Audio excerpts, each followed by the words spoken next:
Hey, fight fans, it's Michelle Joy Phelps with BehindTheGloves.com. Say it. Hey, fight fans. I'm with Eddie Hearn, as you can see, this guy right here. First interview of the week. You've been over for like a week, and you haven't interviewed me yet. Every time we're at a press conference, or I go, "Oh, do you want?" And you go, "No, we'll do it later in the week." So like, fine. I've done it that way. I'm sorry. If we didn't do it today, we probably wouldn't do it at all. So glad to see you. But I waited Today. for you. Oh, thank you. Thank you. Didn't we wait? We waited for you. Thank you. It was nothing personal. Okay. I accept your apology. I didn't mean to wait till Friday. I mean, genuinely, I didn't. Well, now let's do it. It's on. Okay. Well, no pressure. So. Will a lot of people be watching this from America? I would sure hope so. Okay.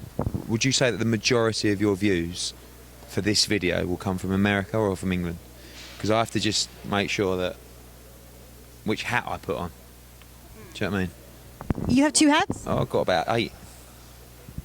Do I see about 3? No, but you'll see them in this interview.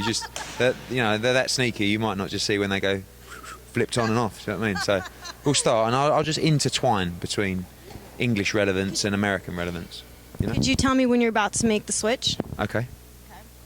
I was about to say that in England, our viewers are almost over 50%. Usually it goes 50, 51, 52%. I swear to you. Big UK following. Bigger or smaller than Kugan Cassius in terms of numbers? Kugan, don't try to eavesdrop. Go do your thing. Like, give me an example. This video, how many views will this video get? See, that's the difference between Kugan and I, though. Can I explain? I have a website. More views, but you're... He has a bigger YouTube channel than me. Right, okay. But would you say it's fair that my website's larger, though? Yeah, because he doesn't have a website. Do you? What, IFL? Oh. Must be that big. Hey, It's that big. That's how big it is. Yeah. I'm joking. What are you talking about? His website? No, he's got a massive channel. He's got a really good channel. Yeah. But I have a pretty big website.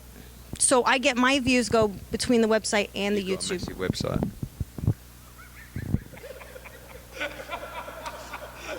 What? She has got a massive website. What's funny about that? I don't know why they're laughing. Anyway, sorry, crack on. What did you guys all catch that I didn't catch? Website. I didn't realise that was that fun. Is that his website slang for something in Liverpool or something like that? You know what I mean? Is it? Okay, so let's. Anyways, let's on to the. People have switched off already. Okay. Tell the fight fans why they should buy this pay-per-view card. Well, I mean, if they don't know by now, they need to know. I think someone rapped something like that once.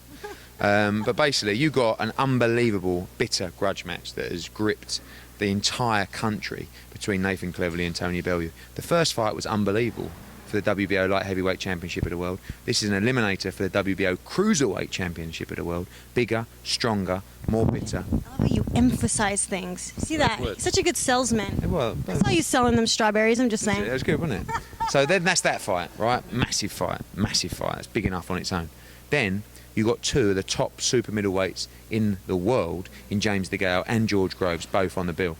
DeGale against Periban is a great fight. James DeGale is the mandatory challenger for for Carl Froch. He doesn't have to have a fight, but he wanted to, and he wanted the toughest fight available. That was Periban. We've seen him lose a close decision to Beaker. George Groves, who has become a huge star over here now funnily enough, from his defeats to Carl Froch. He's fighting Dennis Duglin from your neck of the woods. Great character, seems like a real nice guy. Groves looked average in his last fight. If Duglin can hang in there, maybe he's got a chance. Olympic gold medalist, Anthony Joshua. I believe the future of the heavyweight division, certainly a next generation heavyweight championship of the world fighter. Up against Michael Sprott, someone who the British fans have seen time and time again, very experienced, very dangerous. Jamie McDonnell and Scott Quigg both defending their WBA titles. Quigg in with a dangerous Ataki from Japan, undefeated since 2007, 17 fights undefeated here from Japan. A lot of top fighters, Yamanaka, Miura, the WBC super featherweight champion, he's here to win the title. Callum Smith, who you're going to see a lot of over the next few years, fighting Nikolai Sejloko in a WBC eliminator. Great fight. You got Bradley Saunders, Scotty Cardle, Vincent Feigl, but it's 6 hours of championship boxing. So to give you the background, when we first announced this card, it was Tony Bellew and James DeGale against someone, and we got quite a lot of stick. especially from what we call the hardcore boxing community. Now it's like, wow, what a card, what a show, 6 hours of championship boxing, because the story of Cleverly and Bellew has come out and it's gripped casual fans as well. And we always have loads of debate over here, and I get loads of stick between hardcore and casual fans. Unfortunately, as is most things in this world we live in, as a business, we need to appeal to the mass market, and the mass market is the casual fans. You know, this video will probably be watched by the more hardcore of boxing fans, as Kugan stuff is as well. So, you know, the tracking numbers for the pay-per-view are great, well ahead of expectations. So everyone's happy, probably apart from a small minority of hardcore fans who don't believe that Cleverly against Bellew is pay-per-view. And I probably agree with them. But the card as a whole, and how the public perceive that card and what they think they're going to get for their money, the numbers and the demand is showing they do. How much is pay-per-view out here? £16.95 this one, which is about $24. You guys should be, can I just say something? You guys should be actually, UK audience should be thankful you're only paying $16.95. We pay $6, sometimes. It could go up to $70, $80. £40. That's ridiculous. That's why a lot of people are always, you know, the pay-per-view numbers are hit and miss. Kell Brook was due to headline a card on December 6th, he got injured. So we've only had one pay-per-view this year. It's not an excuse just to do one for the sake of it. But this fight came around. A number of other top fighters wanted to get out, and we had a chance to put something together, which we believed, and Sky believed, was a pay-per-view show. The proof is in the pudding, as always, and at the moment, it looks like we're being proved right. So I believe people are going to tune in and get value for money. Cleverly Bellew has grown into a really big fight in this country because of the vehicle behind the promotion, which is obviously not just us, but Sky Sports, which are tremendous at what they do. You know, we've seen behind the ropes programs, gloves are off programs, which is, you know, similar to your 24/7, etc. over there. So people are really excited. I mean, you saw the turnout today. You know, I've been to so many weigh-ins in America, and it's like, away from the huge events like the Mayweather stuff, you just there's nothing, you know. You guys actually had people trying to break in through the hallways, right? You had like a couple hundred people break in. We had we had to cap it at 1,200, so we had 1,200 in here, and we had another couple of hundred that had to go away. So in the rain, by the way. No, so it's great. It shows the demand of the fight, and you know, we sold 10,000 tickets. And the loyalty of the UK fight fans. Yeah, I think as well. We sold 10,000 tickets in 48 hours. It's the fastest ever selling sporting event at the arena. Shows you the demand of the fight. I mean, nothing shows you demand like ticket sales. But you're right, you know, the difference between the UK fighters is that people from their city will travel to their fights, and that's the difference, I think, between us and America. You know, very rarely does a fighter capture the passion of their town or their city. I think one person that's done it recently, the best example is Terence Crawford, where you look at his shows and people are coming out from Omaha, Nebraska, or I think that's where he's from, and they're like, "Go, Terence!" Like, but you don't see that. You know, when Adrian Broner fought Gavin Reese, our guy in Atlantic City, there was no one from Cincinnati cheering on Adrian Broner, and it was weird. You know, because I know it's only a 3-hour flight or whatever, but you'd still get. You know, don't forget, Gavin Reese took 150 people from Wales. You know, and that was like a 9-hour flight, you know, and it was like $2,000 just to fly. So that seems a big difference. And I think if I was promoting in America, which probably won't be too long, I would try and grow their fighters in their hometowns and in their home cities. Because I think what's happened with Terence Crawford is a real success story. And I don't think they thought they were going to have that kind of success after the Burns fight. They just brought him home to defend his belt and he went mad. And everyone had such a great time, and the atmosphere was so good.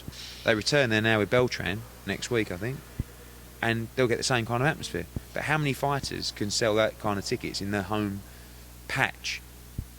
And how often do promoters actually take the fighters to the home patch? You know, like, how often does Broner fight in Cincinnati? I think he boxed there like once recently. Yeah, you know, but every guy, like, I mean, look at Andre Ward. You know, he doesn't sell even really in Oakland because he's never really been built there. He's been boxing in Atlantic City. He's been, you know, it takes time to build fighters. So, do you think that you would have the same type of success with your mind frame, with your skill as a promoter? Do you think that you could do just as well in the States considering that it is significantly larger. There are other sports aside from boxing. I mean, I'm just saying that here in the UK, you have less options of sports, which is why I think they're sort of more dedicated to boxing. But you have to remember how big soccer is here as well. You know, every market's different, and you can't just apply the same mindset and the same strategy in America or in Germany that you do here. What doesn't change is our passion for boxing and what we believe is a great sport, and also our ability to sell and promote live events. So yeah, it would take time, and I don't think we're looking to come into the American market and just say, we're here, we're going to take over. That's not, you know, we're looking to work with people in America, and we're already building great partnerships over there. But I think what's happened here is we have been fresh, you know, and I guess we've only been fresh because I'm half the age of most of the other promoters, and I'm still not even that young. Do you know what I mean? I know you're probably thinking, no, surely he is, but my dad, who is a Hall of Fame promoter, is 65. He wouldn't have a clue how to put on an event like I do nowadays, because it's about understanding your audience, and the audience isn't 65. Do you know what I think that you've done is you've utilized social media, Yes. as well as like platforms like, I don't know if you do Facebook, but there's Twitter, Facebook, Instagram, all of these things that are so accessible, as well as YouTube. Well, that's been a huge part of our success. When we started on Twitter, the other promoters were laughing and saying, oh, all he does is doing that tweet thing. You know, now they're on it like non-stop. They don't do it. Someone else does it for them. That's the difference. I do my entire Twitter, which is a right pain in the backside, but people don't want to speak to someone pretending to be someone else who they blatantly know is not that person. They want answers from me. That's why I think even my following has built so fast, is because I actually take the time to interact. And Sorry, was this interview about you or me? I don't know. both of us, whatever. Yeah. No, but, you know, and obviously Instagram, Facebook, and all kinds of different platforms. But you've only got to look at the power. I've got 210,000 Twitter followers. Well, why would I want to advertise in, you know, a good example, and they keep telling me off about using this example, but Boxing News, for example, which is our trade magazine, has a readership of, I don't know, 6, 7, 10,000. I'm supporting that, paying to put a poster in, which is like so old school, when I can just tweet that poster and hit 210,000, or maybe not as many see it, but still huge amounts. So the world is changing, and you have to adapt. And you know, when we go into America, we won't just get it straight away. People's mindsets are different, their demands are different, but you have to understand your audience. But I think the basis of selling and promoting is to build fighters and build personalities, firstly in their hometown and then throughout. And I think not everyone's going to be a seller, but just, you know, when you move to another city up north, that's just like going to another city in America, really. Some cities will work, some might not work. Cincinnati might have bombed for Broner, but Nebraska worked really well for, you know, is it Alvarado who boxes in Denver? You know, I don't know. Does it work in Denver? I don't know. But it's difficult, because each, you know, in England, you know, people's mentality in Liverpool is different to people's mentality in London, but someone's mentality in New Jersey must be totally different to that of someone in Los Angeles, for example. So it's a bit of a wider spectrum of needs. But you know, I think over here we've got a good understanding of what people want, and I think generally now fight fans accept that our shows provide the best entertainment, the best atmospheres. And what we've tried to do is we've tried to make it cool to come to our events. You know, like you'll have music, and if you look at now the profile of people at our events, you'll see tomorrow night, much younger, a lot more women, people dressed a lot smarter. It's more like a night out rather than... One thing I'll never forget is when I went to Vegas about 4 or 5 years ago. On a Friday night I went to a fight there, can't remember what the fight was, and on the Saturday night I went to Brock Lesnar against Carwin or Darwin on the UFC, and I couldn't believe the difference in the profile of audience. You know, the boxing, I was walking down the stairs and like looking at people sitting there with their bellies hanging out, with their big popcorn and like pints of beer like that, and then I go to the UFC and everyone's dressed up in a suit with a glass of champagne, and you know, and it was, I thought, oh, blimey, boxing's miles behind. But boxing is such a great sport that it can always be resurrected. I'm not saying it's dead in America, but I think it needs an injection of something, and that's all we've done over here. Is we've given boxing an injection, and we've given everyone else a kick up the backside, and now other people are doing better shows. you know, what Mick Hennessy and Frank Warren are doing now is much better than what they were doing 2 or 3 years ago. So it's great for everybody. Sort of set a platform up where everyone else feels like they need to get up to that as well in order to compete. I just think everyone got comfortable. You know, they were doing these shows in leisure centres with 1,200 people, and all of a sudden we came and said, no, we don't. We go to the biggest arenas and we sell it out and we put on the biggest fights. And, you know, but what happens is the mentality in Britain is very different to the mentality, I believe, in America, where in Britain people don't like success. It's like, so when I first started, it was like, go on, Eddie, you're out there, take them all on. And then all of a sudden, you become number one, and they go, oh, you're just trying to monopolise the sport. It's like, no, we've just done well, you know, but we're doing exactly the same as what we were doing 3 years ago. But you know, we've got to a certain level. People support you until you become their competition. Yeah, there's a long way to go. We don't do everything great, and you know, sometimes we make good fights and sometimes we make bad fights. But I just compare where we are now and where boxing is now compared to where it was 3 or 4 years ago. Right. It was half finished in this country. I mean, when we got the exclusive deal with Sky Sports, they were on the verge of walking away from boxing. It was that bad. And also, it was so unreliable. Like, you'd put a show on. You know, there was a pay-per-view show with a similar kind of strategy to this about 3 years ago called the Magnificent Seven, and it ended up being like the Terrific Trio. Like 4 fights fell through, and then in the end it was like a waste of time. But that's boxing; it happens. You can't, you know. But it's how you adapt to that and what sort of contingency plans you put in place. So, at the moment, Sky are back now believing in boxing. You've got a load of other broadcasters who are in boxing in the UK. Some other broadcasters that are looking at boxing, and it's in a great place. Last question. I wanted to ask you about Kell Brook.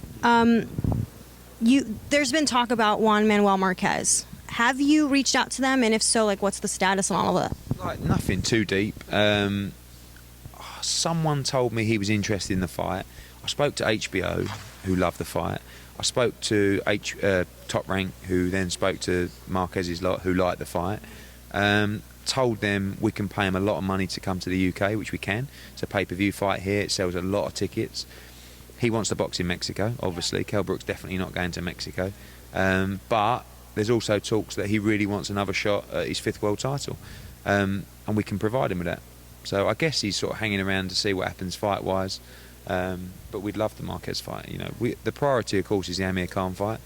But he don't want to fight Kell Brook. That's the bottom line. And he's waiting for the Mayweather fight, which rightfully so. If he gets it, he's got to take. But if he doesn't, he has to fight Kell Brook. But in the meantime, the Marquez fight is a perfect fight for Kell Brook and great in terms of his profile worldwide. How is Kell doing since his injury? He's all right. I mean, it was a tough time for him. You know, it was massive ups of winning the world title and then virtually nearly dying. You know, it was that bad. But he's now in Fuerteventura. He's just resuming. He's about to resume full training. He's in light training now, and we're looking at March the 7th for his return. So, you know, it's a funny old. Well, you know, such a great performance against Porter, sort of on the verge of real, you know, just becoming a superstar in the sport, and then your life's nearly taken away from you, and now he's got to rebuild. And the problem is that Kell Brook's always struggled with his weight, and he's been out now since August, so he's very heavy and he's very unfit. And he's got to manage his injury, which was a slash across his leg like that, and so he has to get fit again, lose weight, and manage the injury and rebuild his. So it's a lot of work. Think he'll be ready by March? Yeah, because he's, like I said, I think he'll be starting full training, sort of next week. So he's got, you know, 14, 15 weeks. If he's not, we'll know within 3 or 4 weeks, and we'll move it to the end of March or whatever. So, but he is going to box again, and we look forward to seeing him back in the ring. Thank you so much for your time. Ended up being quite serious in the end, didn't it? Do you know what I mean? Which is good. It's a good one. Because Kugan's ones are a little bit silly now. Yeah. Hey, can you do my famous closing phrase? I don't know what it is. I've never seen one of your videos. What is it? Never seen one. Okay, 5 fans. Is that right? He knows. Look, Raheem knows. What is it? No? Do you know? Here, come here, finish it off for us. Here. Oh. Give it to Kugan. Bye, 5 fans!